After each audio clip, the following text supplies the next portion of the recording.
Hi friends, Namaste. Good morning, good afternoon, good evening, depending on where you are. This is your friend, astrologer Rajiv Nath, back with you with a new video. And I'm sorry, there was a slight delay in between my last video on how to judge a horoscope part 1 and this the one that I am presenting today. There's a gap of about, I think almost more than 10 days. I got busy, I've started my online tutorial classes on KP astrology. So that kept me busy for 10 days. I couldn't be with you anyway. So continuing from my last video, part 1 of how to judge a horoscope.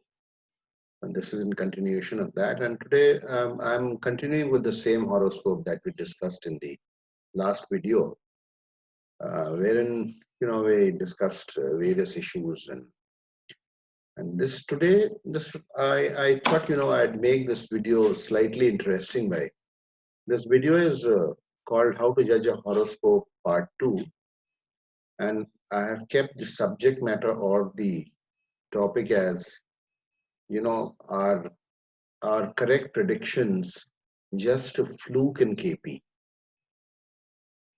You know what I mean? When I started learning astrology or doing astrology, I was also a skeptic, and I used to wonder that maybe it's just a coincidence that predictions they prove to be true because nothing is proven whether astrology is a science, whether it is an art. Uh, and then even if some say it is a science, there are skeptics. I was also, let to be very honest, I was also a very skeptic. I knew predictions proved right, yet I doubted. And as you know, and they would say that you make any predictions, you would make 10 predictions regarding somebody, regarding some horoscope, one or two are bound to prove correct. So with this in mind, I used to always doubt. Then when I got into astrology and when I saw, that predictions, they prove true as a pattern. It cannot be, like the antardasha of a planet. If it has good significations or bad significations, it's too big a coincidence, to see good events in the periods of the good significator and bad events in the periods of the bad significators. It's too. I mean, it just can't be true all the time. Just can't be a coincidence all the time. Okay, once or twice maybe, but in somebody's horoscope over a period of 12 to 15 years, if an antardasha is coming in phases of 2 to 3 years, that is what an antardasha, a long antardasha lasts, a bhukti lasts. And in toto, like in this horoscope, the antardasha or the bhukti of Venus so far, it has accounted for about 12 to 15 years of his life. And every time it comes, it brings in massive, gains and massive feel good factor and actual financial gains and in the stature of his status starts looking up. How can it happen every time that Venus acts as the Antardasa Lord? Everything is very, very hunky dory, very nice, and very comfortable for him. Can it be a coincidence? It cannot. Or when, for that matter, Jupiter comes in as an Antardasha Lord, accidents take place. I'm just going to discuss two topics today. There's a long list. I'll be making part 3 and discussing a few more events or happenings in his life. But today I have just picked out two events, accidents that keep recurring whenever the significators for accident as per the tenets of KP. They spring up, they come in as the one of the Dasha lords. And whenever Venus period comes in, he has an excellent time. Can't be a coincidence. Let's see how it has, how. Now, first, I think I had spoken about the Venus periods in my last video. So I'll start with accidents. I had also briefly mentioned that he had met with some accident. Now let's see. See, I've written here, see accidents in bold red. If you see below this table of significators, you can follow my cursor. It's not very bright, but you can follow it. Accidents, written almost in the middle of the screen, 3/4 way down. Accidents, the first accident this person met with was on 25th March 1986. Now let's have a look at Jupiter. See, Jupiter is the significator of the first house.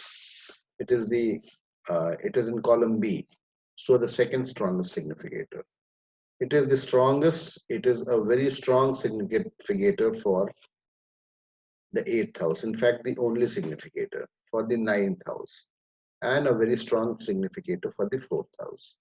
So in KP, the combination for accidents, mainly the house responsible is the eighth house, and in combination with that, 1, 4, 8, and 12. So Jupiter signifies 1, 8, and 12 quite strongly. Okay, and whenever it has come as the Antardasha Lord, or even when it has been joined by an accident giving Antardasha Lord in its main dasha, this person has met with an accident. Not throughout. We can't say throughout. Whenever two accident giving planets meet, then accidents will keep taking place. No, it doesn't happen like that. For that, we have to be on the watch out for the transits also. What I mean to say, the topic is how to judge a horoscope. When you're presented with a horoscope and you see significators of the first, fourth, eighth, and the 12th connected with each other, the person is sure and bound to meet with accidents. When the accidents will take place, as an astrologer, that you have to judge and forewarn him or pre-warn him. You know that, like, look here. Now see, the first accident took place in Jupiter. Jupiter, as you can see, was the Mahadasha Lord, and it signifies the first, eighth, and the 12th.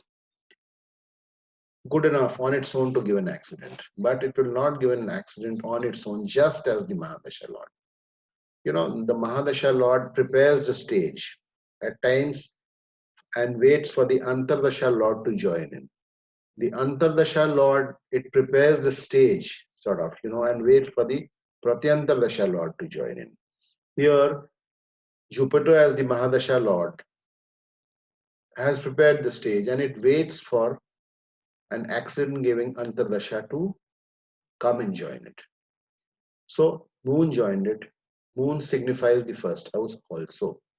So, the first house significators, two first house significators, Jupiter and Moon together, gave an accident on 25/3/86. I am not going in, I am not getting into the transits because the video becomes very, very long. I'm not getting into the transits.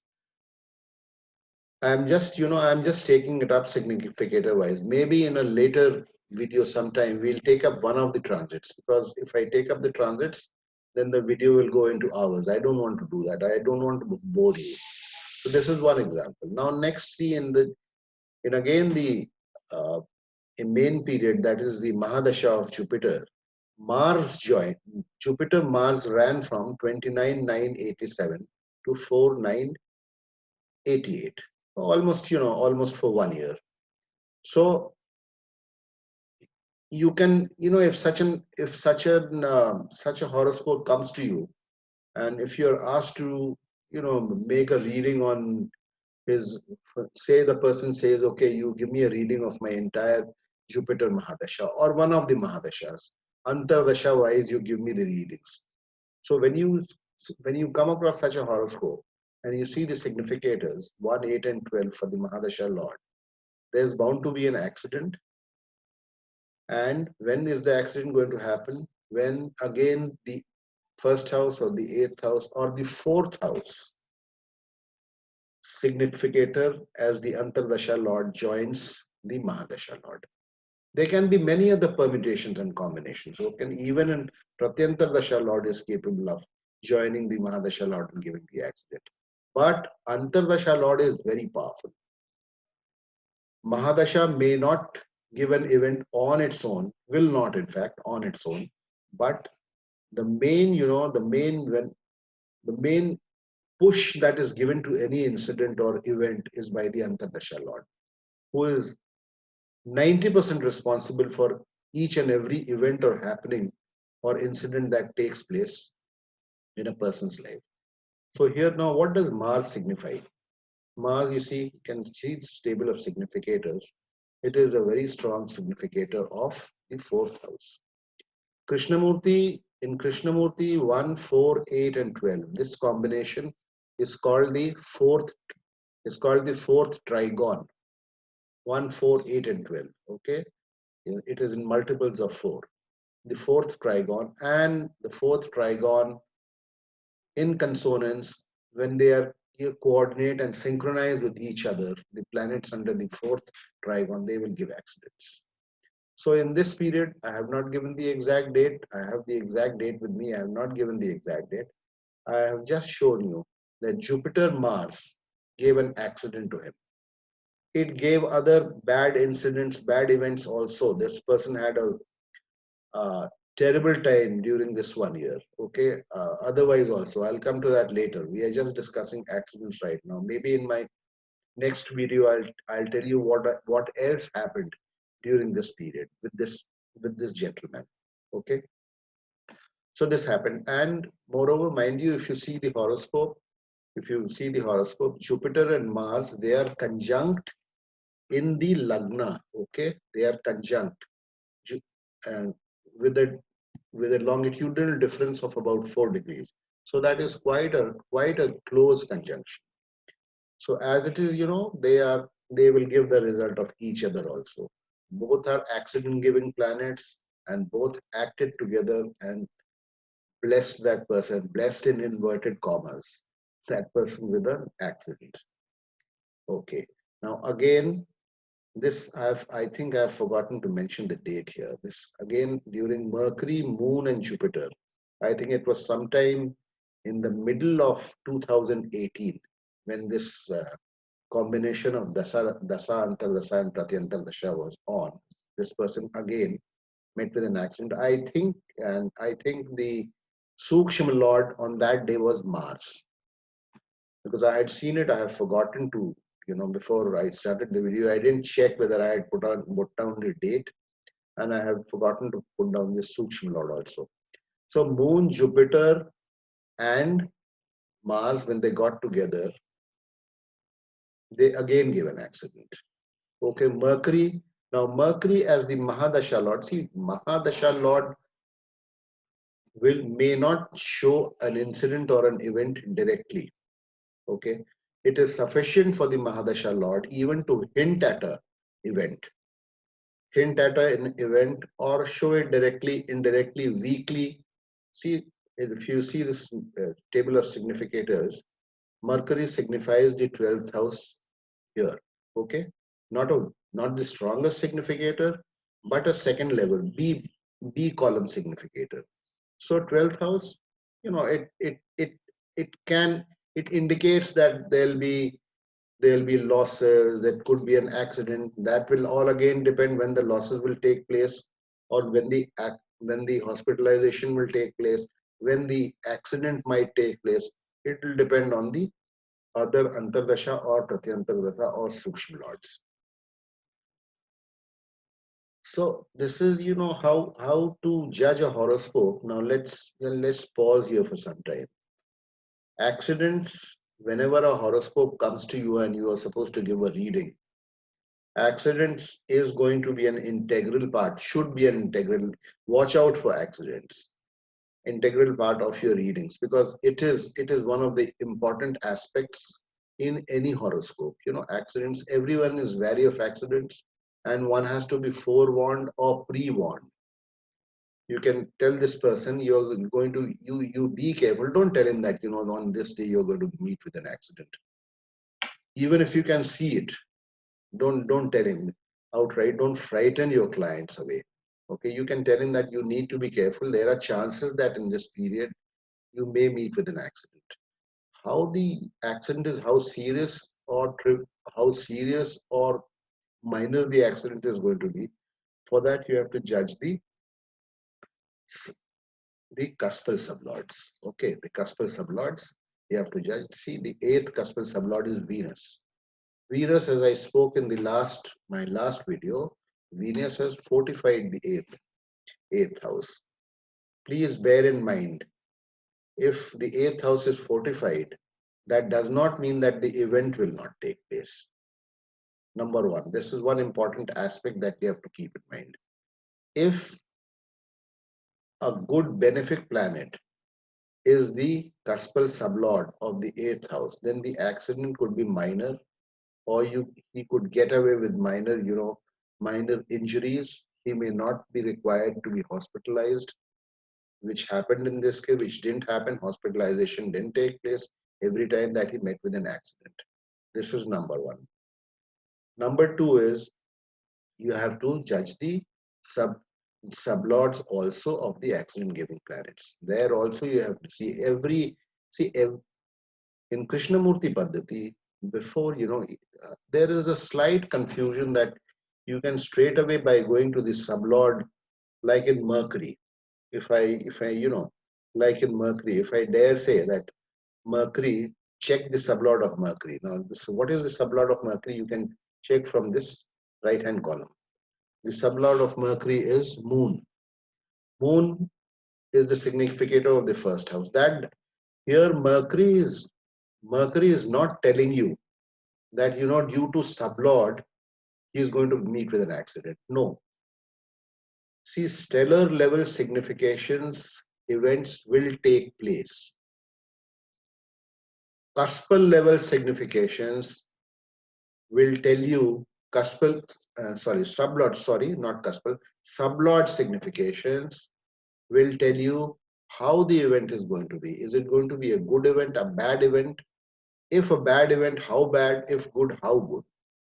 Cuspal level sublord will tell you whether, whether eighth, we are talking about mainly about the eighth house. Accident is going to take place. How serious is it going to be? Suppose, hypothetically speaking, suppose the eighth cuspal sublord was the significator of the 12th house or the 8th house, okay, or the 4th house. Then you could have forewarned this person that it's going to be a fatal accident. Okay, so just be wary of, and be wary and very careful of how you're not, you should not, you are, as an astrologer, you're not supposed to frighten your clients, but you are supposed to pre-warn them or forewarn them. Okay, so here we go. That's, I suppose we let it be for as long as, so accidents, you see accidents recurring whenever Jupiter comes up as one of the dasa lords, either the Mahadasa lord or the Antardasa or the Pratyanta, cannot be a mere coincidence. So that is what I meant. The topic, the subject that I have kept is, are recurring predictions according to the Dasa Lord significations mere coincidence?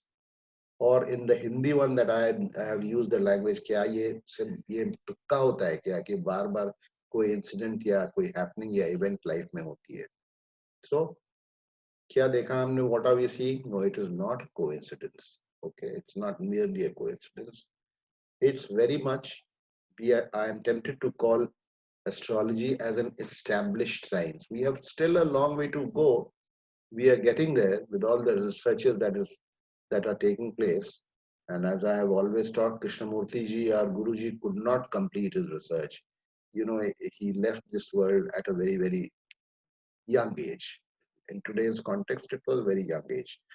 He didn't live long enough to, give us more of his pearls of wisdom. That is how I can put it. Anyway, now let's come to the second part of this video, which is the Venus period. I talked about in my last video. In Krishnamurti Paddhati, you see the improving houses are 1, 2, 3, 6, 10, and 11, as you all would be knowing. So any planet that is a significator of these houses, 1, 2, 3, 6, 10, and 11, either firstly at the stellar level, and if supported at the sublord level, this planet is always going to be very, very benefic, going to give you very good results during its dasha periods. This is, if you see the horoscope, if you see the entire horoscope in entirety, This is an average horoscope. This horoscope does not belong to a person who rose to, to very big heights or who was financially very well off. Yeah, he was okay. He was in a job. He retired from an executive position. That's okay. But everything happened. Whatever he achieved during his career was, I'm tempted to use the word coincidentally, during Venus periods. It was not a coincidence. It was I'll put it this way: astrologically, he was whatever he achieved astrologically during the periods of Venus Antardasha, Pratyantardasha. Mahadasha of Venus, unfortunately for this person, is not going to come in his life. Okay, otherwise he would have become a king. जैसा हिंदी में हमने कहा था ये आदमी राजा हो जाता. 1 2 3 6 10 11 remember. अब मैं हम लोग now we'll sorry. Uh, Now we'll just check out the significations of Venus. Okay. Now look, Venus appears here. It is the lord of the Lagna, so it signifies the first house. Mind you, in KP, you are not to dismiss this D level significator as that as if it is not going to do anything. It does something, maybe weakly or meekly, but it does something. And we are not to forget in this horoscope, Venus is exalted. Okay, I believe, as did our Guruji, that exalted planets have some extra strength. Okay, and somewhere in one of his books I have read, he has written, I don't know, I have lost that book. If I find it, I'll place it in front of you. That an exalted planet will give the result of the house that it occupies very strongly. In fact, he says that it will give the result of the house that it occupies more strongly than its nakshatra lord. Somewhere he has written there's just a one line mention. Here, Venus is in the 11th house. It is exalted. Okay, so it's very strong. Otherwise, also. And then it is the significator of the first house. It is the very strong significator of the second house. It is significator of the third house. It is significator of the sixth house, quite a strong significator. Okay, it is a significator of the 11th house, second level significator. It is also a significator of the 12th house. Not to be frightened of this 12th house. Okay, you will say that in 12th house, that means there are going to be some losses, some things are going to happen, because besides 1, 2, 3, 6, and 11 that it signifies the 12th also. But no, look at the sublord of Venus. Okay, here lies the treasure, as we can put it, for all that I have written here. The sublord of Venus is Sun, which is the strongest significator of the 11th house. So there, the package is sealed as far as Venus is concerned. The package is sealed for this person. Okay, so now as we'll discuss briefly the Venus period. I'll start from, right when he was in school. Rahu, Venus. The period lasted from 17th August 1968 to 17th August, 3 years. Okay, 3 years. This was a brilliant period. He had a good academic career. His result was very good in school. And as he told me that though in those days, it was not the percentage that one used to see it, whether it is 90%, 95%. These days, even if a child gets 90%, they say he has not done very well. Those days, the academic performance was, gauged by the division that you got. In those days, if you get a first division, you were a brilliant student. So during this period, he passed out of his school with a first division. And it was a good 3-year period overall. Then comes Jupiter Venus. This was from 11/12/1982 to 16/8/1985.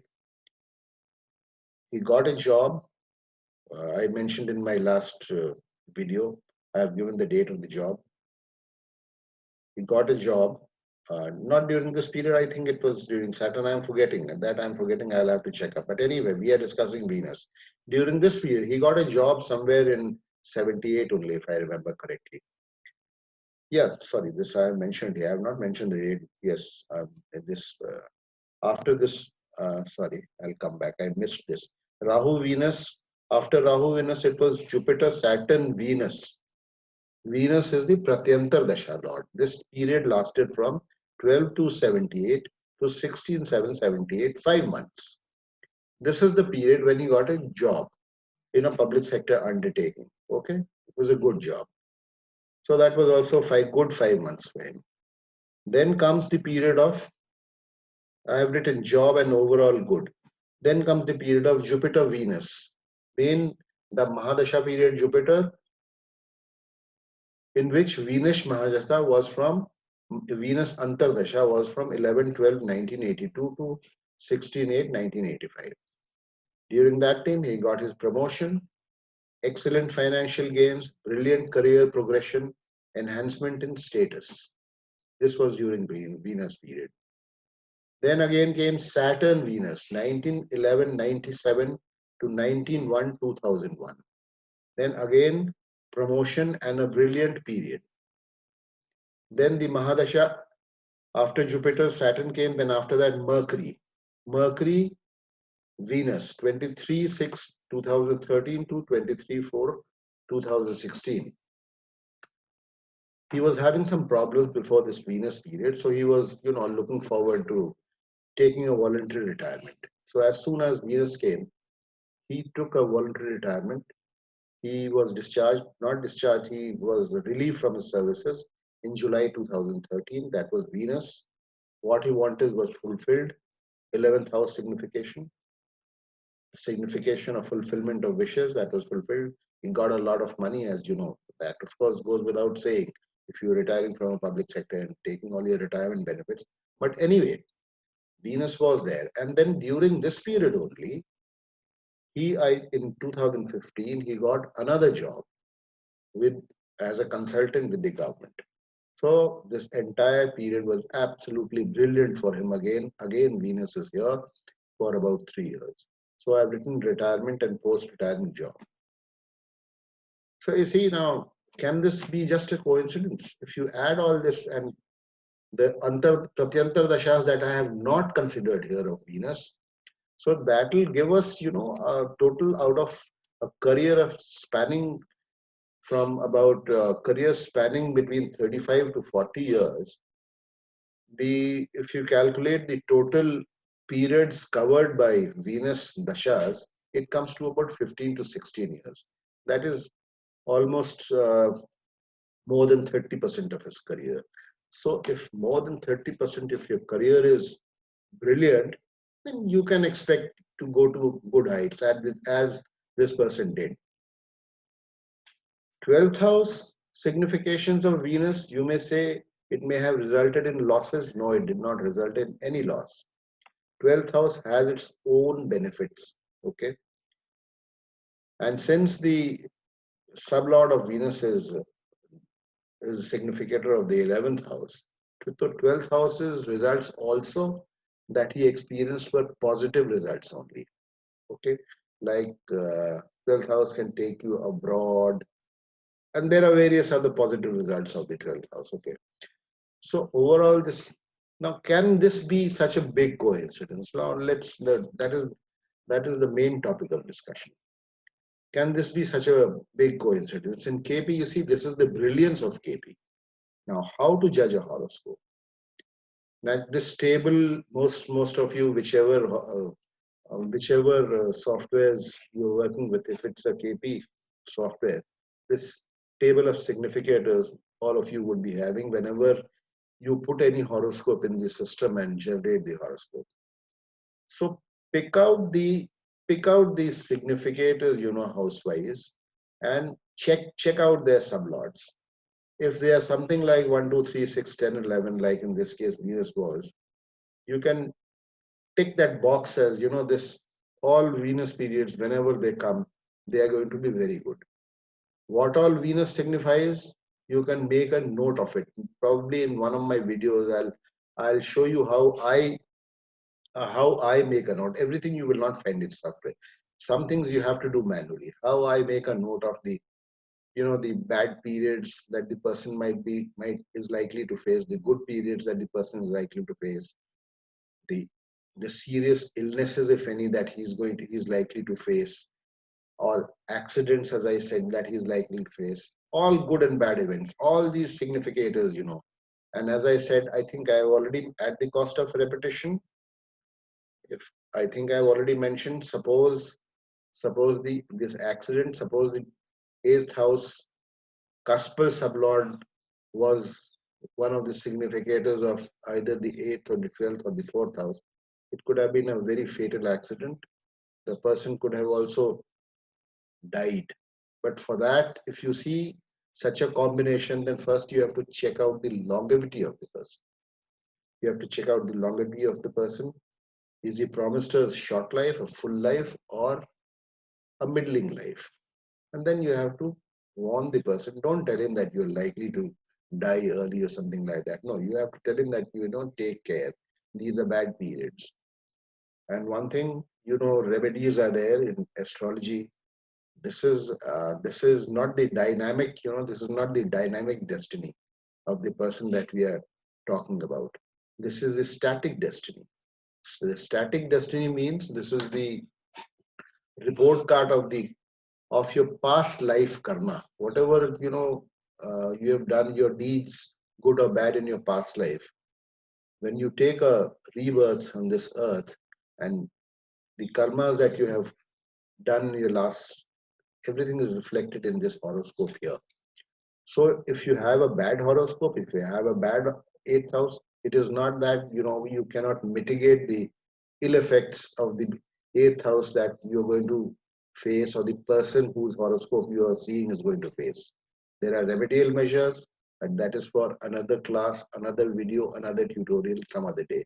And by the way, I have started my online tutorials online as well. I have some videos prepared. If anyone of you is interested in joining, he can get in touch with me, and I can let you know the details. I have not put it on YouTube as yet, which I intend doing shortly. I'm still in the process of completing it, but yes, I have launched it. Well, some classes I have already conducted, some videos I have, some 10 to 12 videos I already have.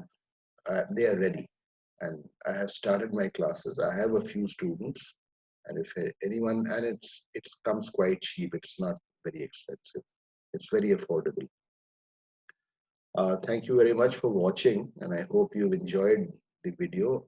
Your feedback, as usual, as always, is most welcome. Anytime I get some excellent feedback from most of my viewers. And some students of astrology, I'm very, very glad and pleased to say that they are really serious students, especially of KP. Please don't forget Vedic also. Vedic tenets, we cannot. Someday, this particular horoscope, I'm going to, I'm going to show you how these events or incidents that I'm talking to you about are also possible through the Vedic analysis. I have analyzed these horoscopes both through the Vedic tenets as well as KP. Vedic also gives you accurate results, but KP, I think, scores on where timing of events. And because it is sublord based. So there lies the difference. That is why, but Vedic also, some concepts like conjunctions and aspects, and by the way, Jupiter, Mars here, I forgot to, Mars here aspects the eighth house. Okay, eighth house, the house of accidents, and Mars is the lord of the 12th house. These are all Vedic concepts also. So all these, Jupiter sitting in the first house, lord of the eighth house. These are Vedic concepts giving accidents. Someday I'll do that. Don't. I mean, I am a KP enthusiast and a follower, but I am equal an enthusiast of Vedic as well. Thank you so much for watching. Please give me your feedback. And any questions, any queries, any clarifications, you're welcome anytime. Thanks for watching. Have a good day, good night, and goodbye. Thank you very much.